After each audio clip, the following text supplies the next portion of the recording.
ಸಾರಿಯ ಅಜಕ್ಕಳ ಮುಗಿರೋಡಿ ಈ ಭಾಗದ ಒಂದು ಜನರಿಗೆ ಬಹಳ ವರ್ಷದಿಂದ ಬೇಡಿಕೆ ಇರುವಂಥ ಈ ಒಂದು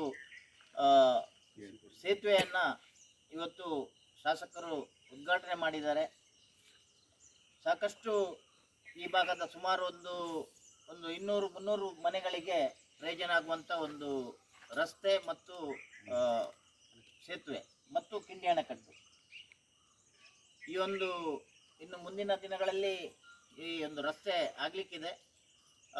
ಈ ಭಾಗದ ಎಲ್ಲ ನಮ್ಮ ಬಂಧುಗಳು ಅದಕ್ಕೆ ಸಹಕಾರ ಮಾಡಬೇಕು ಅಂತ ಕೂಡ ನಾನು ಕೇಳಿಕೊಳ್ತಾ ಇದ್ದೇನೆ.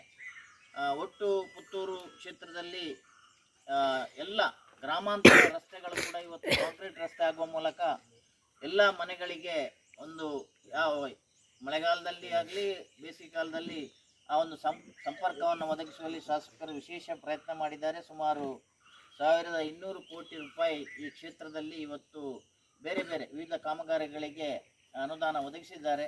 ಅದರಲ್ಲಿ ರಸ್ತೆ ಇರ್ಬೋದು, ಸೇತುವೆಗಳಿರ್ಬೋದು, ಕಿಂಡಿ ಅಣೆಕಟ್ಟುಗಳಿರ್ಬೋದು, ಶಾಲಾ ಕಟ್ಟಡಗಳಿರ್ಬೋದು, ಅಂಗನವಾಡಿ ಕಟ್ಟಡಗಳಿರ್ಬೋದು, ಈ ರೀತಿ ಎಲ್ಲ ಒಂದು ಮೂಲಭೂತ ಸೌಕರ್ಯವನ್ನು ಒದಗಿಸುವಲ್ಲಿ ಮತ್ತು ಎಲ್ಲ ಮನೆಗಳಿಗೆ ಇವತ್ತು JJM ಮುಖಾಂತರ ಪಂಚಾಯತ್ನ ಮುಖಾಂತರ ಇವತ್ತು ಎಲ್ಲ ಮನೆಗಳಿಗೆ ಶುದ್ಧ ನೀರು ಕೊಡುವಂಥ ಒಂದು ವ್ಯವಸ್ಥೆ, ಅದೇ ರೀತಿ ಎಲ್ಲ ಮನೆಗಳಿಗೆ ವಿದ್ಯುತ್ ಶಕ್ತಿ ಕೊಡುವಂಥ ವ್ಯವಸ್ಥೆ, ಎಲ್ಲ ಮೂಲಭೂತ ಸೌಕರ್ಯಗಳನ್ನು ಒದಗಿಸುವಲ್ಲಿ ನಮ್ಮ ಶಾಸಕರು ಯಶಸ್ವಿಯಾಗಿದ್ದಾರೆ. ಸರ್ಕಾರ ಅದಕ್ಕೆ ಬೇಕಾದಂಥ ಎಲ್ಲ ಅನುದಾನಗಳನ್ನು ಯೋಜನೆಗಳನ್ನು ಕೂಡ ಕೊಟ್ಟಿದೆ.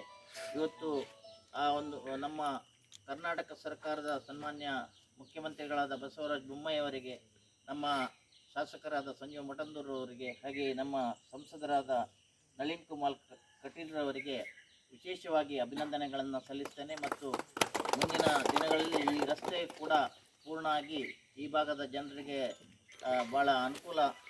ಇವತ್ತು ಸುಮಾರು ಒಂದು 4-5 ಕಿಲೋಮೀಟರ್ ಸುತ್ತಾಕಿ ಅವರು ಹೋಗಬೇಕಾಗ್ತದೆ. ಆದರೆ ಈ ರಸ್ತೆ ಆದರೆ